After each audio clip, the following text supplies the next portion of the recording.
Hi, I'm Sarah Glassberg. I'm Brad Pilcher. And this is AJFF In Conversation, the podcast, where we talk about all things Jewish film. In today's episode, we are exploring how the Black and Jewish communities have crossed paths in the realm of American music, and how those stories have made their way to the silver screen. As the composer Don Byron says in one of today's films, there's this sense of the Jewish American being the middleman between the public, which has limited tolerance for blacks as a people, but kind of like some of the cultural products of it, and the people, the culture, and the music of Black America. And if that doesn't sound like a complicated relationship, I don't know what is. Complicated is probably the best way to describe the relationships depicted in films like Strange Fruit, Cadillac Records, and It Must Swing, each of which chronicles the true stories of how Black artists and Jewish producers helped shepherd the rise of jazz, blues, and rock and roll in the middle of the 20th century. Of course, these are not just the tales of well-intentioned, good-hearted people who saw beyond the pervasive racism of the time. Like we said, the path to reshaping the American musical landscape was complicated. Take the contrast between Chess Records, as told in the 2008 release Cadillac Records, and Blue Note Records, which got one of two documentary treatments in 2018's It Must Swing. At Chess Records, two Polish Jewish immigrants helped propel the likes of Muddy Waters, Etta James, and Chuck Berry to legend status. They also maybe exploited those same artists and kept millions of dollars from them. Meanwhile, it's hard to find anybody among the iconic roster of jazz greats who made a home at Blue Note Records who'll say anything but good things about the German Jewish friends who founded that label back in 1939. They were seen as true collaborators, driven more by love of music than love of money that music could generate. Undoubtedly, Alfred Lion and Francis Wolff turned their passion into one of the all-time greatest record labels, still churning out jazz hits today. Strange Fruit, from which that Don Byron quote originates, is a different story altogether. The haunting song is almost legendary, with lyrics that evoke the horrors of lynching. Billie Holiday's rendition remains arguably the best. But the song has been covered countless times and served as a mainstay in the genre of protest music, helping fuel the civil rights movement that would bloom just a couple decades later. And yet the song wasn't written by a Black person. Though it was intended as a protest against the racism of the era, it was the pen of Jewish-American poet and schoolteacher Abel Meeropol that crafted the lyrics.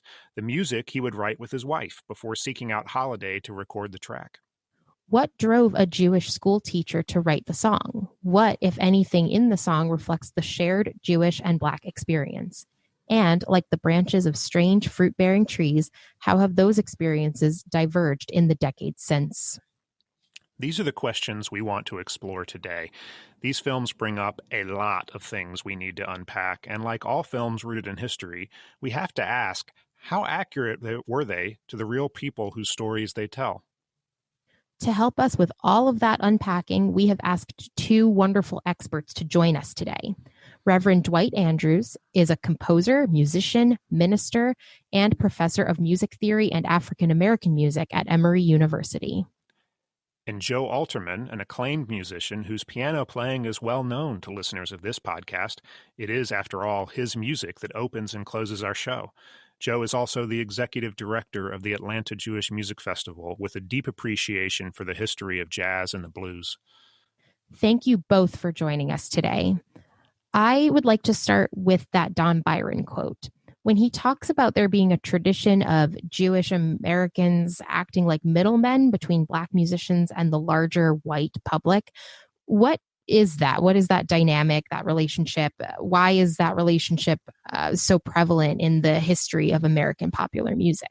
Well, basically, I know from, the beginning of people coming, not the beginning, but, at least the early 20th century, late 19th century, with so many immigrants were coming from Europe to America, that Jews seem to be the only immigrant group, I guess most immigrant groups identified up, and they wanted to be associated more with WASP culture. And the Jewish culture did not. They more identified down with the Black culture. They lived together in certain, the similar neighborhoods. And so when you look at things like American music, you get into Irving Berlin, who with, Alexander's Ragtime Band, they changed the lyric was "ain't going." And that was really just him trying to reflect what he heard around him versus a lot of these other immigrant groups who were trying to, emulate the WASP culture. Their music was more imitating British music. And so to me, that's kind of where we kind of begin here. I do know, I've heard this before. It's really hard looking back a lot of this on hindsight, but I do hear that a lot of, Jews that came over at the early 20th century were, not quite seen as white yet. They were more seen as like, Asian Americans were. They weren't quite accepted into the white thing yet. I know that took time, and I know it's tricky looking back on this now, but that's where I think it kind of begins. Yeah, I would agree, but I think that it is really a very complicated story, and one which doesn't really boil down easily to a sentence or two description, because as Joe just said, the whole ascent into whiteness is a very complicated journey for many ethnic groups. And in certain ways, because African Americans and also Jews represent a particular nexus with white America, and there's a peculiar history there that whether by choice or not, African Americans and Jews were placed and oftentimes ostracized together. And so that's part of why I think there were alliances early on, not only a cultural history and understanding of oppression in a larger sense, but also the ways in which Jews were treated as they assimilated into America. It's a very particular story.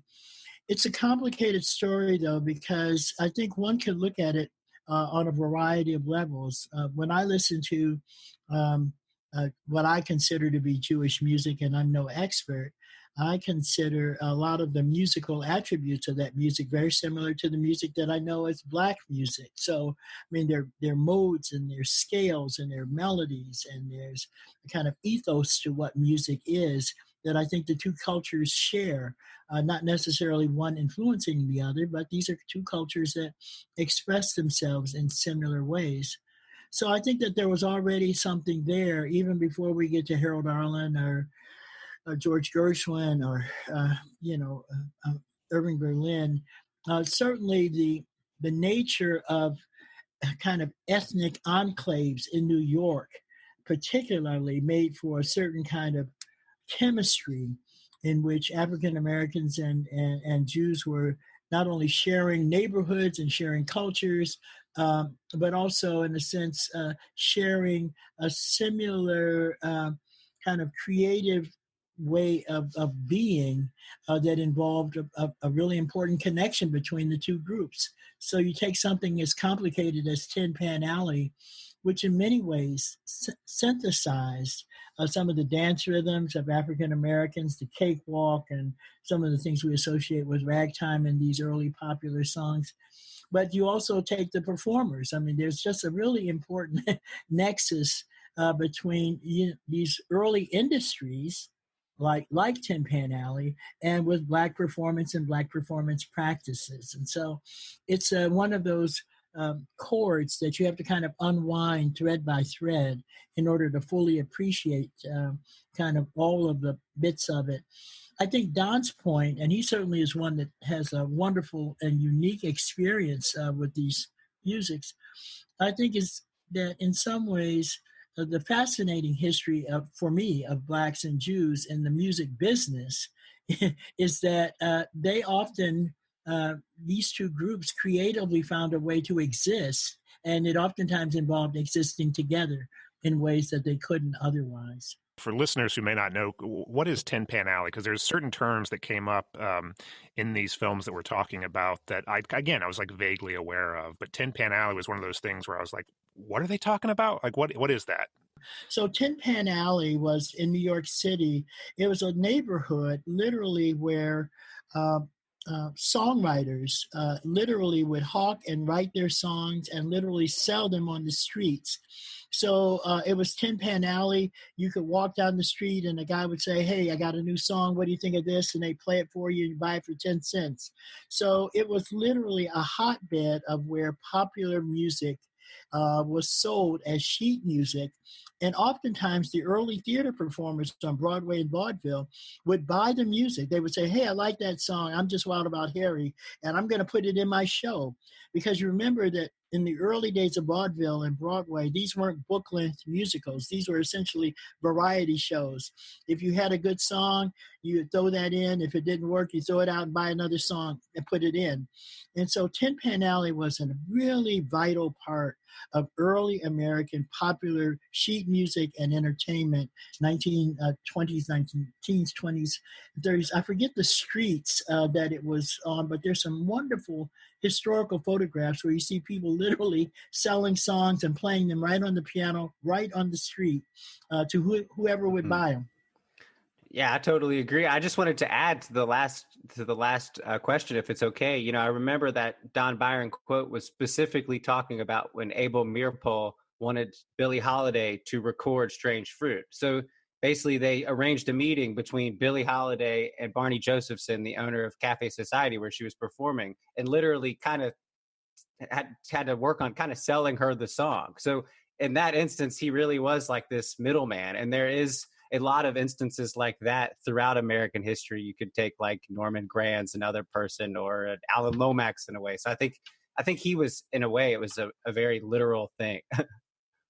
Strange Fruit was an interesting story to me because looking at the films that we've kind of picked out for this episode, what I was struck by was when I heard the Don Byron quote, it seemed to me a perfect encapsulation of what the Chess Brothers were doing in Chess Records, or what Blue Note Records was doing for Black artists and jazz. But Strange Fruit's it's going in the opposite direction. You've got this Jewish songwriter who is also a school teacher, and he writes this song that's a protest song about lynchings.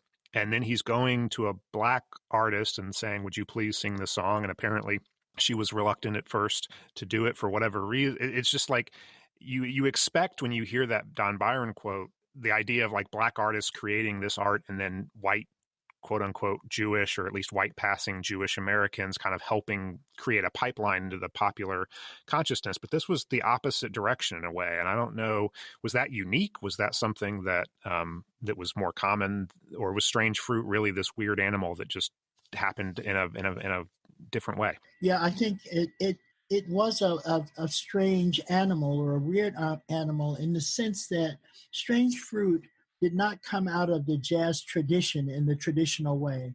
And everything about it was kind of atypical. Here you have a song that is really a protest song, and a very powerful one, but it grows out of a culture of protests, Cafe Society, where African-American intellectuals and Jews and all of those interested in other social organizations like socialism and communism are coming together for this lively engagement of arts, activism, and advocacy. And so here's a song that comes really out of that. It doesn't come out of the jazz tune tradition. And I think for someone to have gotten the inspiration that Billie Holiday could be a great performance vehicle, this was not a performance vehicle to make the song popular. It was because she became a very compelling storyteller of that song. In fact, it was just the opposite. Her jazz career was hurt by singing that song. She stepped out of her lane of being an entertainer by singing this song that protested the things that you don't talk about in polite society. So everything about Strange Fruit, I think, is really kind of unique in the history of American music. Billie Holiday's stature and that song that has a kind of timelessness, even to today, I think was just a special moment and possibility in time that really had less to do with the industry as it had known itself, but it really opened doors. As Nina Simone and both Abby Lincoln and Nina said, you know, that song really changed the way they thought about what they did in terms of making music. And I think that's where the power of it lies. But Billie Holiday paid a very high price for that. She couldn't work in New York. A lot of those performances were done in Europe. after the performance of that song. And we all know that the radios wouldn't play that song. So this was not about getting a popular airplay because it didn't do that at all. Well, didn't it end up getting, like, even though it was banned from the radio, didn't it end up getting like number 16 on the pop charts at some point or something? Yes, that's exactly right. But it's one of those kind of anomalies in the traditions of the music. It did rise, ironically, in spite of itself, to that level. But that was not the norm. Right. I think, to me, another anomaly with this song is that Billie Holiday just owns it. It's kind of strange when you see another version of it or another person recording it. And even, a lot of people made this point in the movie. They were surprised to find out she didn't write it. It feels like it's totally hers. Yeah, well, you're right about that. I mean, it is, for many of us, it is her song. And if you were first introduced to it through her, nothing else ever really quite captures kind of the pathos of it that she captures, in part because I think of her own career and struggles as a Black woman, as a woman entertainer, etc. Yeah. I'm curious, do you think that Dwight, those experiences that she brings to her rendition of the song, I mean, do you think that is why Maripol wanted a Black artist to record this versus himself or his wife, who, helped him write the music to the lyrics? So that's kind of what this conversation is making me think about right now. How you think this relationship came to be in the first place. Just really quick, I don't think he wanted just a Black artist to record it. I think he wanted Billie Holiday to record it. Yes, I think that's right. I think he was specifically, because he said that he admired her as a singer. I think he wasn't looking for somebody Black. I think he was looking for her to see if she would be interested when they all finally signed on to the idea. And it's just because of her rather unique approach to singing, her style, which is kind of incomparable. I mean, you immediately know her once you hear her open her mouth, who it is. And so I think for all of those reasons, she became a very unbelievable vehicle for that song. I was reading the biography of one of her other pianists, Jimmy Rolls, and he was talking about, he had this quote about her that he just said, Billie Holiday didn't have a voice, she had a sound. He wanted that sound. Yeah, I think that's a great description. And certainly when we look at the history of jazz, at least for me, part of what makes jazz great is that they have a sound. They have a sound. It's not about technique, it's about a sound, which is why Billy and Lester Young had such empathy, because Lester had a sound.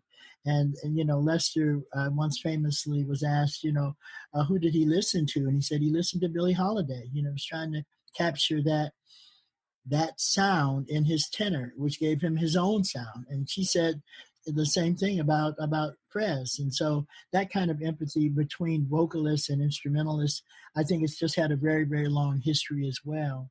But it's very, very interesting. There were aspects of the Strange Fruit story that I didn't fully appreciate, I think. I knew about the acronym of Lewis Allen, but I didn't know quite all of the nuances of the kind of socialist leanings in New York at that time many were integrated from the very beginning. And I found that very, very fascinating. It was a particular sliver of New York, not all of New York. But, that song, that ethos comes out of a particular group of people who were all looking at art in much the way that was also going on in Europe. I mean, so Kurt Weill and Brecht, these are the nexus for someone like Meerschaul. And there's just a powerful story of kind of dots that we haven't fully connected yet. I was shocked when I discovered that Meerschaul adopted the children of Ethel and Julius Rosenberg. Yes. Mm-hmm. He was this sort of singular figure in his own right. This was a guy who was, a member of the Communist Party, although he, later broke from that. He was as left wing as you can get in a way, and clearly that was what animated him in writing this song. But it's hard for me to imagine any other Jewish figure other than him being moved in this way and writing this particular piece of music, which again, I think when you listen to it and you know what it's about and you hear Billie Holiday singing it, it is shocking to think that some Jewish school teacher wrote it. Well, think about it this way, or at least I'm thinking about it this way right now. The violence that blacks were experiencing under lynching, especially in the South, there's a tremendous amount of violence to Jews in the South. Even in Atlanta, we had the lynching. Oh my goodness, I've forgotten the doctor's name. Leo Frank. Leo Frank. There were traditions of intimidation and violence of both Jews and blacks, and they used similar tactics to both groups. So we were equally on the end of violence. So I don't think it was a big jump for someone like Meeropol to make that connection about the ways in which the systems were violent to these various peoples. And I think that was what helped me to understand the interesting part of the story, that the sons of the Rosenbergs, who the Meeropols adopted, they met at the home of W.E.B. Du Bois. I mean, how fascinating is that? Because he was also accused of being a communist and being too leftist and to be, so, I mean, there are all of these kind of connections that we don't always think of. I never thought of Du Bois as being a part of that scene in quite that way. I want to jump ahead a little bit, sort of at the exact same time in history that this song is being written and Billie Holiday is recording it. You have Alfred Lion coming over from Germany.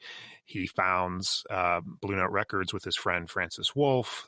Blue Note Records, I think probably in the early years, struggled to stay afloat, make some money. That was not a super profitable venture. But what is interesting to me is you have a similar story to Meeropol. You have these two Jewish guys who are coming from Nazi oppression, one of them kind of jumping to get out of Germany as quickly as possible, and the other one kind of taking his time a little bit, but ultimately gets the picture and comes over here. And they just have this incredible passion for the music that they encountered first in Germany. They come over here. They don't seem to care one whit about the fact that these are black artists, that it just doesn't register with them. The music is the thing. But at the same time, like, they're coming from oppression, and they're partnering with a community of artists that are all kind of making music under this umbrella of oppression. And they create one of the most iconic record labels of all time and some of the most incredible music, certainly the most, probably some of the most incredibly American music of the 20th century.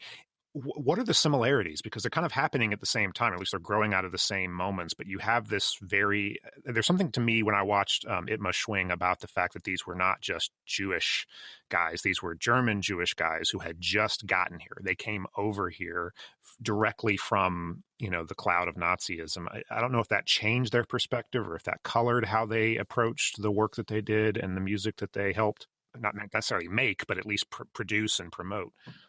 Yeah, I thought that what I had read about them was that they were, listening to these artists when they were still in Germany, and they escaped Germany because of all this stuff going on, at the time. And then they got to New York and saw similar stuff happening to these artists that they loved. So that was, I heard, one of the things that kind of inspired them to, start this label. And it's interesting comparing them to Meeropol. I think there was like an authentic love for and sincerity about what they were doing. I think it's more interesting to compare them to the Chess Brothers, which we'll get to. I think it seemed like Alfred Lion and Francis Wolff. You take Thelonious Monk, for example. I think they loved his music, and I remember having a long talk with Jimmy Heath about this, and his point was, basically, so they sign Thelonious Monk, they record his first album, it doesn't sell.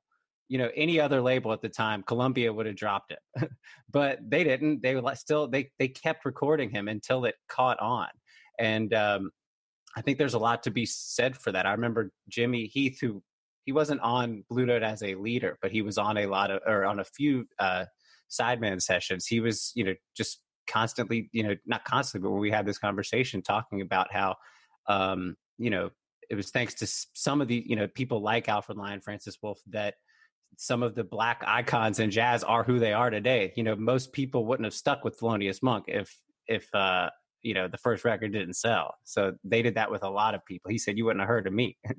I think that for me, Francis Wolff and Alfred Lion, that story for me is a kind of reminder that what drove them, I think, at least given the film and what I know of them and the artists that they worked with, was their passion for the music. It was just an unbridled passion for the music. Certainly, they left Germany under those terrible circumstances, but I always try to be careful to not over extrapolate the connections of, the simpatico, because we're two oppressed groups, I mean, I love Joe, but it's not because he's an oppressed Jew. I mean, I love him because he's a beautiful cat and a great musician. And what comes through in that relationship of those Blue Note artists was they respected Lion and Wolff because of their passion for the music. And they knew that they were trying to put the music out there at a time when nobody else was not doing that kind of music because it wasn't commercially viable.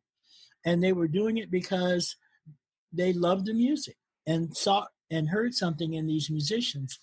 So part of what helps to kind of mediate my cynicism about some of the Black Jewish connections that we sometimes too easily make and oversimplify is that I think those two guys came to it first and foremost because of the music. And it was not to get rich, to get famous, to make everybody a star, because there were no jazz stars in those days. Everybody was struggling. But they made something happen that could not have happened otherwise. And to me, that's the power of that story. They heard something and they said, we have to do something with this. And they made a commitment to it. There are obviously other nuances about the business of music that, in a sense, if my grandfather had heard Thelonious Monk and wanted to make him a star, my grandfather could not probably have started his own record company under any conditions because of the nature of the way in which race and ethnicity play into how we see industrious startups. You see what I mean? In other words, everybody cannot be Berry Gordy in the 1940s and 50s and 60s. And so that's a part of that complication. Something that a couple of specific words that you just mentioned, oversimplifying and nuance. I kind of had this light bulb moment where when I look at the way these stories are being told through film specifically, I'm hoping to get both of your thoughts on whether, something like It Must Swing, a documentary, a really dynamic documentary. It uses animation in this really cool way.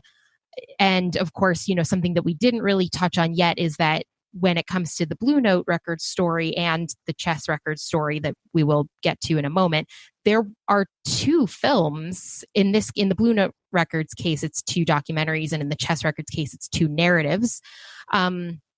But each of these stories had two films in close succession come out about these icons, these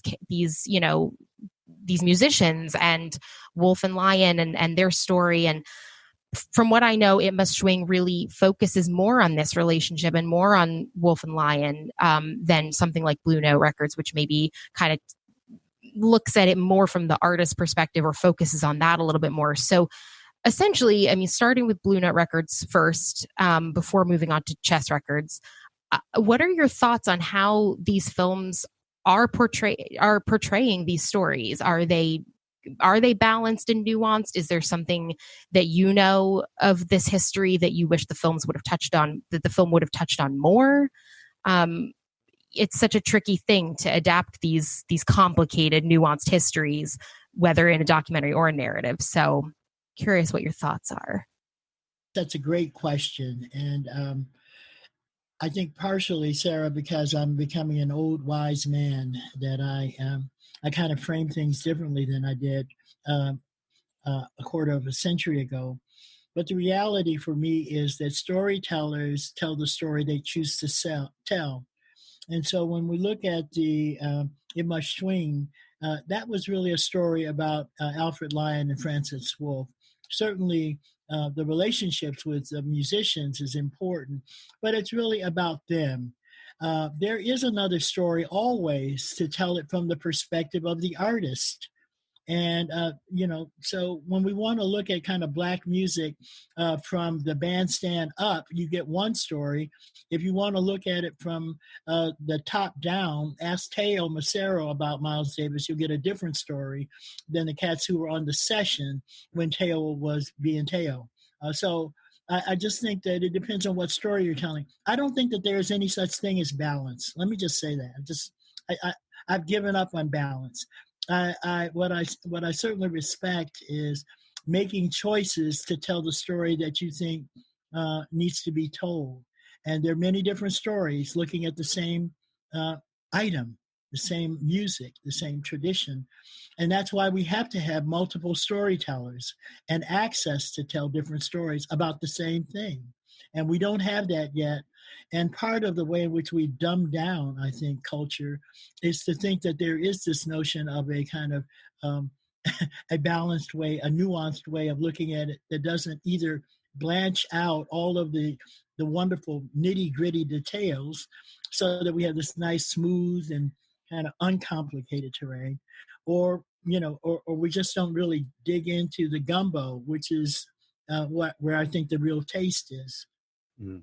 Yeah, and I think looking at the two different documentaries about Blue Note is a perfect exemplification of that, because they're telling us. I mean, it's definitely I don't think there's any conflicting elements to both stories. But I do think that each story, it's very obvious that each movie is for a different audience in a way. The It Must Swing, it kind of speaks of Blue Note as if it was a thing of the past. And I think the Blue Note Records documentary is kind of speaking to a younger musician, kind of hip hop leaning, audience. It's really showing it still as like a living, breathing thing. And you could just see the elements they chose to tell in each story. So I think I totally agree with you. Yeah, I like the gumbo line. I'm officially renaming this podcast. Get into the gumbo. I mean, I will say that I struggled a little because we showed It Must Swing at the festival that year. We did not show the Blue Note Records documentary. I don't think we could have gotten the Blue Note Records documentary if we wanted to. We showed Who Do You Love, which is the Chess Records biopic. We did not show Cadillac Records that year. And so I remember watching all of these films to sort of compare and contrast them. And it was striking to me. There is this... where do you put the emphasis of the story? And a lot of times, in the case of Cadillac Records versus Who Do You Love, it was which songs can you get the rights to? They couldn't clear Chuck Berry songs, so in the last scene of Who Do You Love, it's he's not up on stage because they couldn't clear the music. So these are always challenging questions. I was struck by something that Dwight, I want to sort of circle back to you with, which is when I watched It Must Swing, they made that film went out of its way to try to emphasize the fact that that Alfred Lyon and Francis Wolff, obviously loved the music so much, but also that they were coming from oppression and sort of steeped in that a little bit. There's this quote that is attributed to Art Blakey in the film. Alfred came to America to become an N-word, which I'm not going to say, but and I don't want to sort of dismiss that, but I have a little bit of your cynicism because I feel like, how much did they care? I mean, how much should we be lauding these figures? How much should we be celebrating what they were able to accomplish in terms of creating an environment where the Thelonious Monks of the world could have an opportunity to make that music and not just get dropped? Versus, and how much of that was because they, on some level, felt that it shouldn't matter that Thelonious Monk was a black guy? Or how, we always do look back at these figures, and there's a certain impulse to sort of put them on a pedestal and go, look at how great they were. in a world full of racism, they were creating a record label with nothing but black artists, and they didn't care. But is that the right approach? I don't know. But in this moment in history today, I struggle with looking back at these historical figures and how much should we be championing and how much should we be looking at and just going, look, these guys just happened to like jazz music. They didn't really, the skin color wasn't like a big deal. Like, they didn't care. Well, I don't know where to begin. But let me begin here. Part of, I think, our opportunity, and that's why I'm so glad we're having this conversation, is we want to take the hero out of this. This is not about heroes. This is about people who have made an impact in one way or another, either by creating music or creating our access to it. I think that it's important to kind of give sober, honest looks at the right questions. So, for example, I'm certain that Francis Wolff and Alfred Lyon, they recognized these guys were black. They also recognized that this was an unforgiving musical world in those days that was not looking to make a star or even a recording with Thelonious Monk. So they filled a void. Their passion brought them to a void, and they filled it by creating a record label. They are heroic in the sense that they did what not many other people were interested in doing at that time, and there were no guarantees that they would be successful. But I think that some of the questions we ask now are really pretty irrelevant to what they accomplished, which is they heard something in Monk which many other jazz critics at the time didn't hear that was worth recording. So they're heroes to us because they give us the legacy of this music. But at the very same time, it's very hard for me to kind of project how much of that was because they came from the oppressive German culture, or how much because they, knew that the black voice needed to be heard. I just don't know about those things anymore. And remember, what was very compelling in the It Must Swing documentary was the fact that was it Wolff who really came from a Berlin. They were more Ich bin Berliners than they were Jews. They didn't go to synagogue. They weren't practicing in that way. And in some ways, that false sense of security is what left them there so late in the game, because they really thought that they were above being Jewish when the fascists took over. And so it's very hard to quantify those things, especially retrospectively. But what I appreciate, and I do think there's a long tradition of this, that even in Germany today, there are people that produce music that no one else would produce, that yielded fruit, because Manfred Eicher heard something with some of these musicians and started to record them on ECM, and that opened a door for the art ensemble, which was not getting a major label in the United States. And Manfred he's a man, but he did some very important work, right, by making these things possible. Jack DeJohnette and Jan Garbarek and Keith Jarrett. I mean, there are a lot of cats that Manfred saw something in and made it possible by creating a label to record that music. Very important. Yeah. Mm-hmm. And when I look at Blue Note, not looking at anything, when I really look back at, what was accomplished here, obviously they preserved some of the most important music, and best and great music to happen in the last century. But I think one of the things that I think is worth pointing out that they definitely did do versus some of the other labels, and I think this is an important thing to point out, is that they gave their artists a day to rehearse before the session. So I think what's important to point out here is that you have a lot of original material on Blue Note albums versus a lot of other labels where they did not have that extra day to rehearse. So I always wonder, I love John Coltrane. I love Sonny Rollins. And I always wonder if Sonny Rollins had spent more time on Blue Note versus Prestige, if there might be more original Sonny Rollins compositions on his album. I don't know, but I imagine that extra day of rehearsal made a difference. And, when I look at Wayne Shorter compositions, I wonder what his albums would have been like if they didn't have time to rehearse those things. So I think that's important. Yeah, to me, it's this. All of these films, Cadillac Records, It Must Swing. They they show a little bit of the process, which if you know what you're looking at, and Joe, you know what you're looking at, you're an artist, you're a musician, you know what it's like.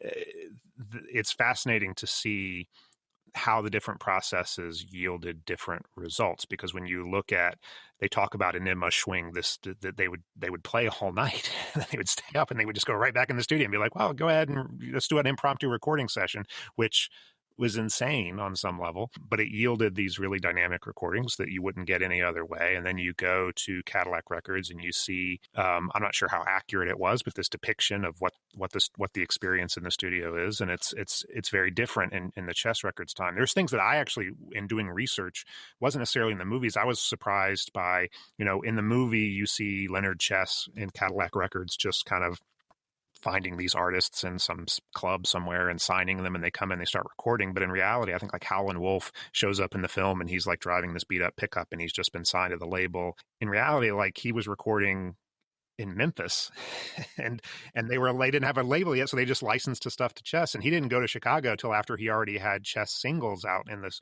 So there's this like background that's not quite there in terms of the process. And Joe, could you speak to that? Like, what was it like when you compare Blue Note Records to what was going on with the Chess Brothers in Chicago?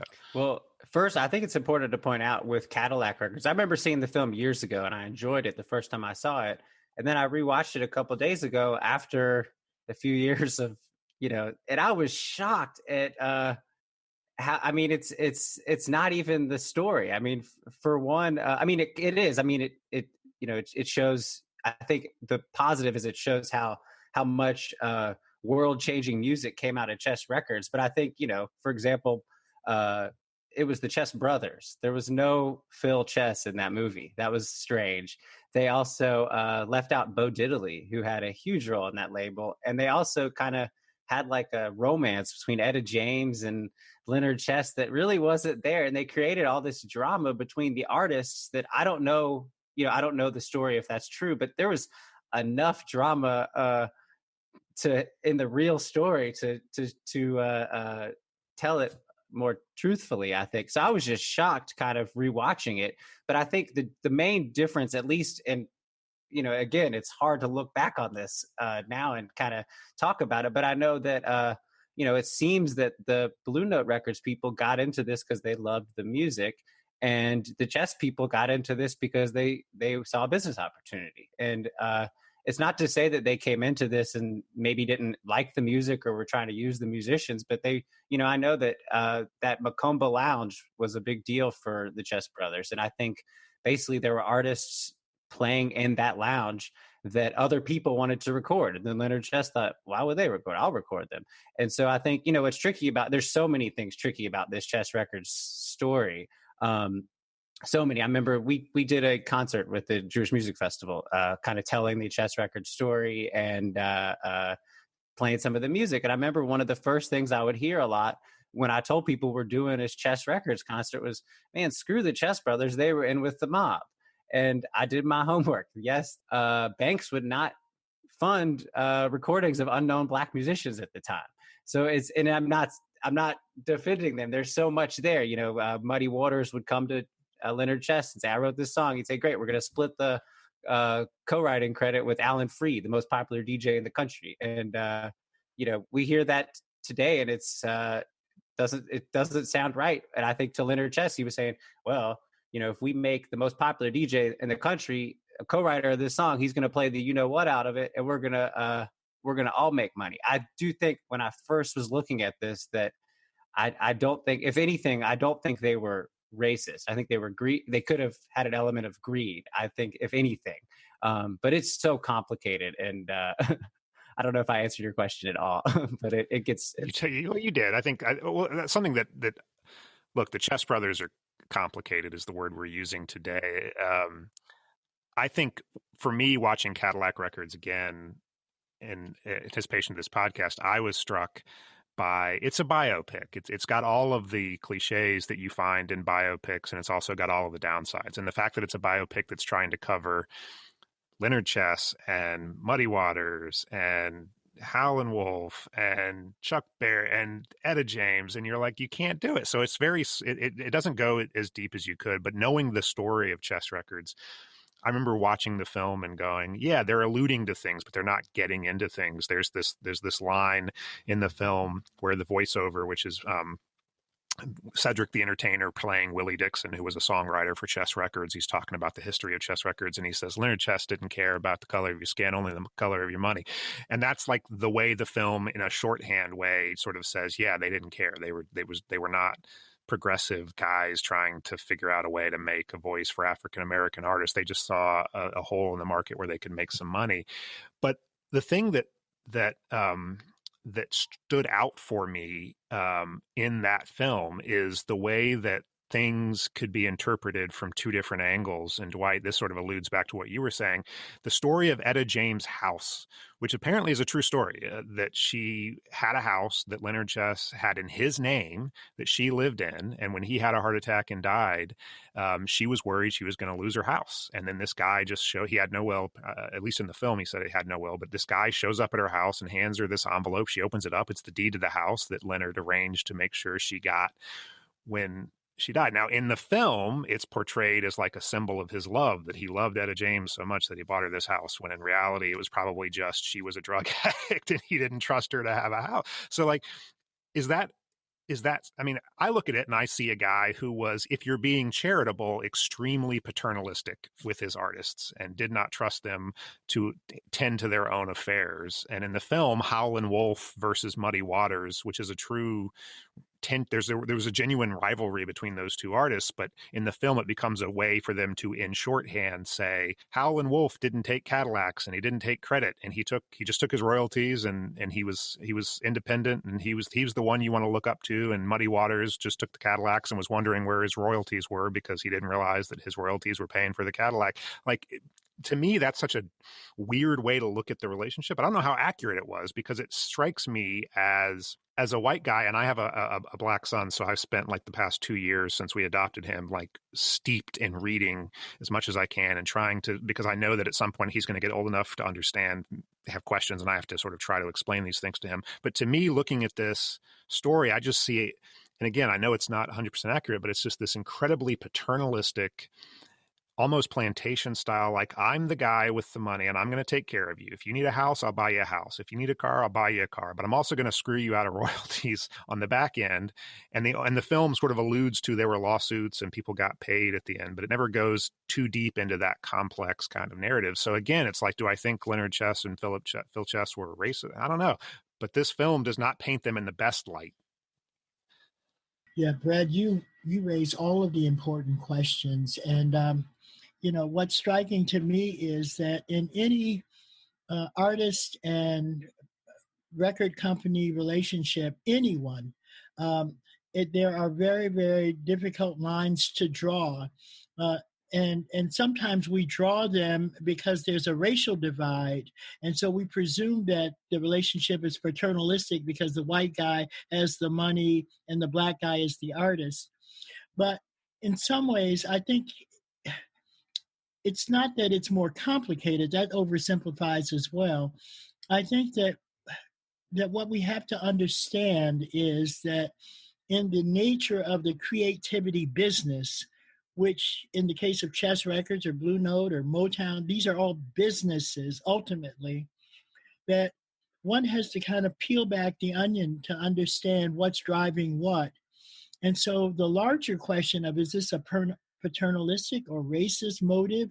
Sometimes I think it's impossible to tell because the system is so rigged around issues of race, power, and cash that it's almost difficult to see if you can get back to the essence of anything with it.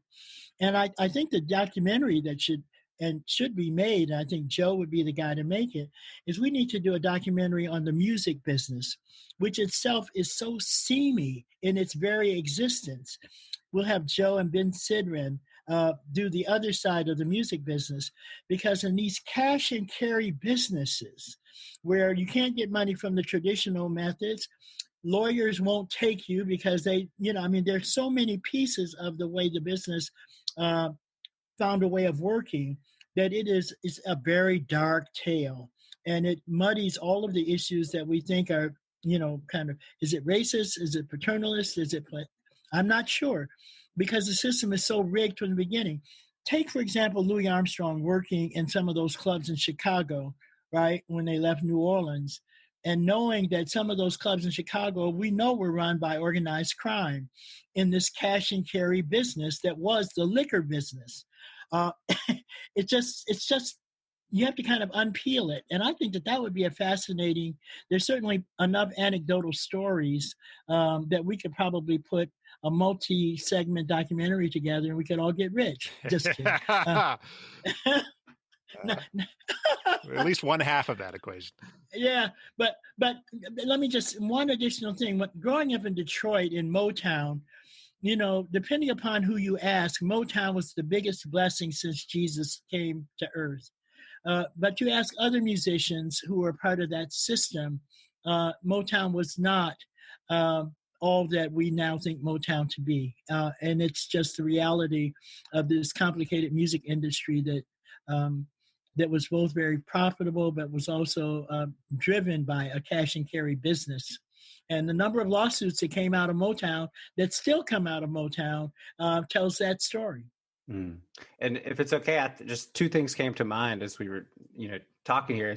I was talking to Ben Sidran about this very topic the other day, about the royalties and everything. And he asked me the question. He said, keeping in mind that this was a business, he said, is what happened any different than what's happening today with these 360 deals? Like, you go on American Idol, you owe American Idol half of everything you do for the rest of your life. So that was an interesting point. The other one is one of my piano mentors is Ramsey Lewis, who was on Chess Records. And I asked him about being on Chess Records. And to your point about this paternalistic thing, basically what Ramsey told me is that he told me two things. He said there was occasional times when he would show up to the record date and Leonard Chess would bring him like a mink coat to give it to his wife as a gift.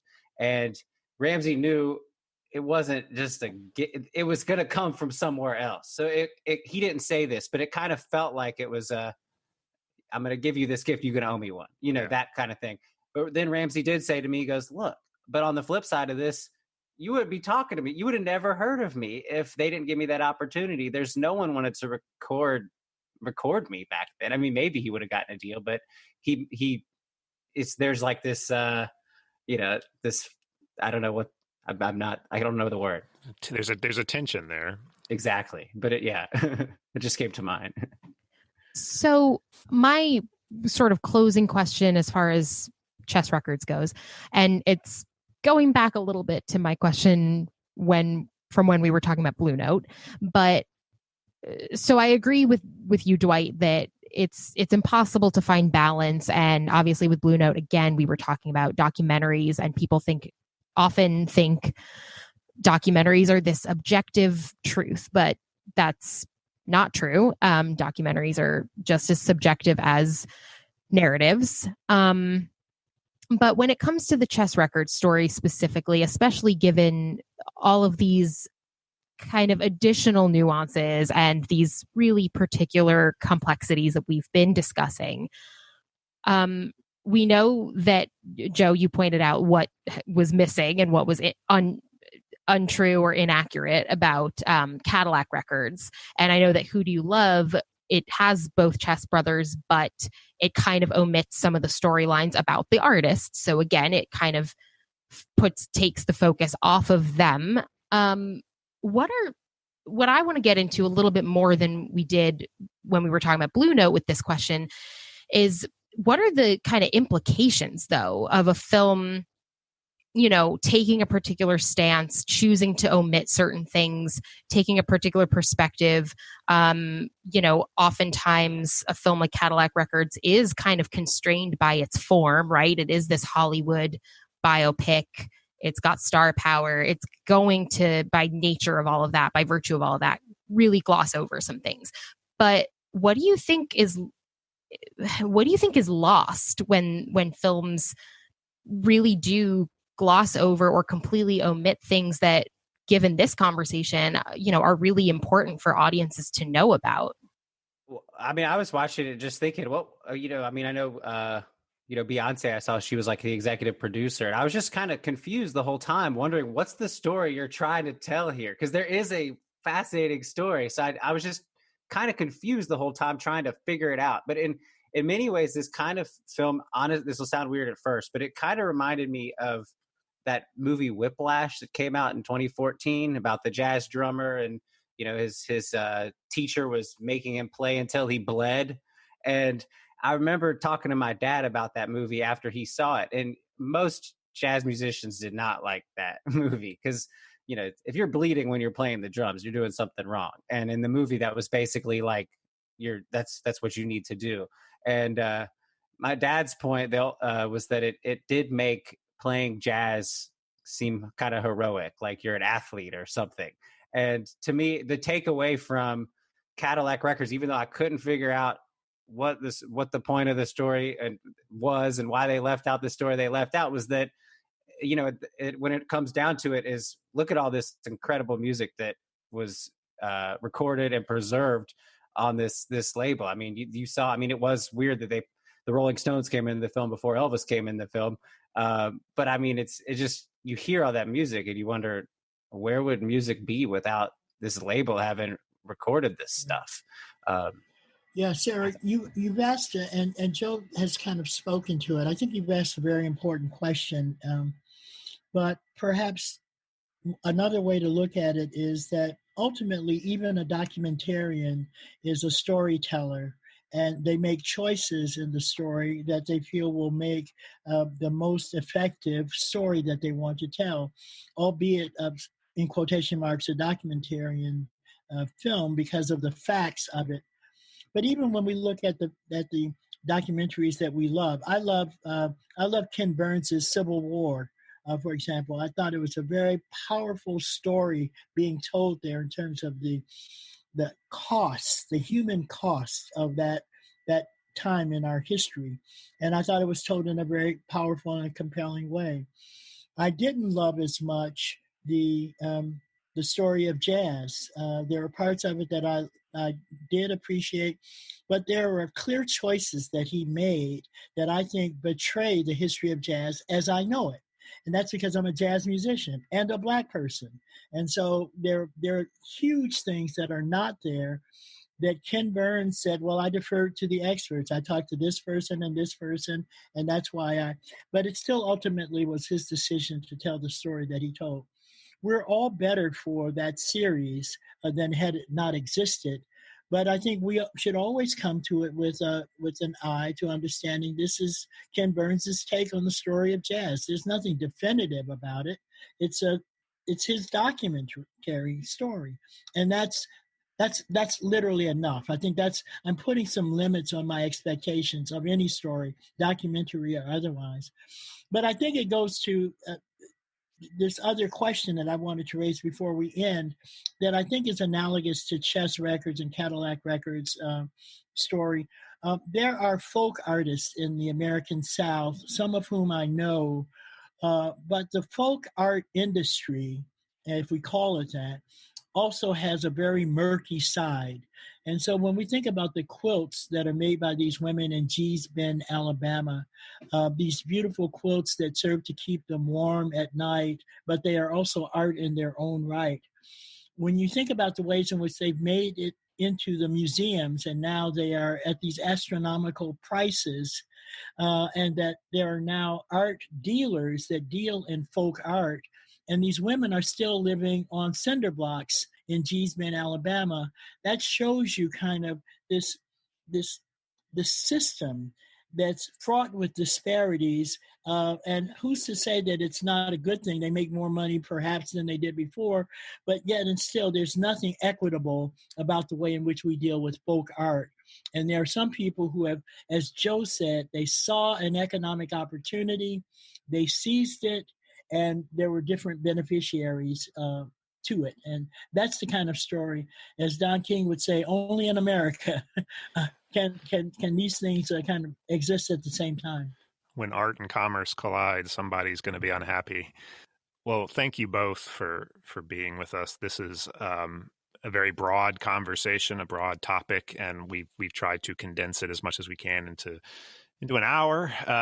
But it's an interesting conversation because I think if there was one takeaway that I have is these were real people. These were real characters. They were human.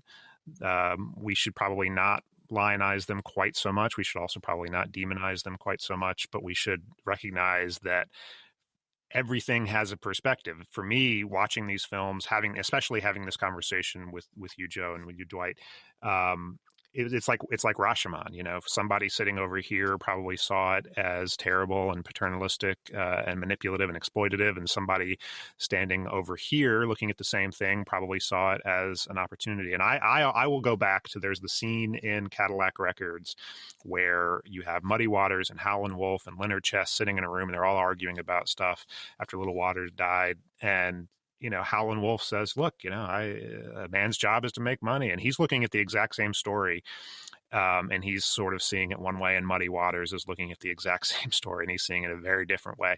And for me, that's what's interesting about stories and art. So I think, Dwight, you actually, I think, captured it perfectly when you talked about the fact that, you know, these are human beings, and from a different perspective, you're going to see it a lot of different ways. And you shouldn't expect more than that from stories, and certainly from history, which is always a little imperfect in the remembering. But thank you both for being with us. Thank you. It's a treat. And thank you. This is a wonderful conversation. Thank you for having us. Until next time, we are your hosts, Sarah Glassberg and Brad Pilcher. Also producing is Chris Holland, who is also our technical director and editor. Thank you again to our special guests this week, Reverend Dwight Andrews and Joe Alterman, who, of course, provides the music you have been humming to all show long. Please look him up wherever you get your music.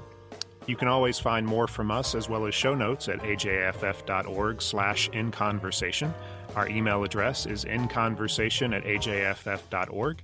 Drop us a line with questions we might just answer in future episodes. Don't forget to subscribe in your podcast app of choice, or check out our YouTube channel for new episodes. Give us a rating, a review. Every little bit helps. We should also mention that we cannot continue to do this podcast or any of our other digital programs without your support. If you're willing and able, please make a donation at ajff.org/inconversation. And of course, please tell your friends about the show. Until next time, goodbye.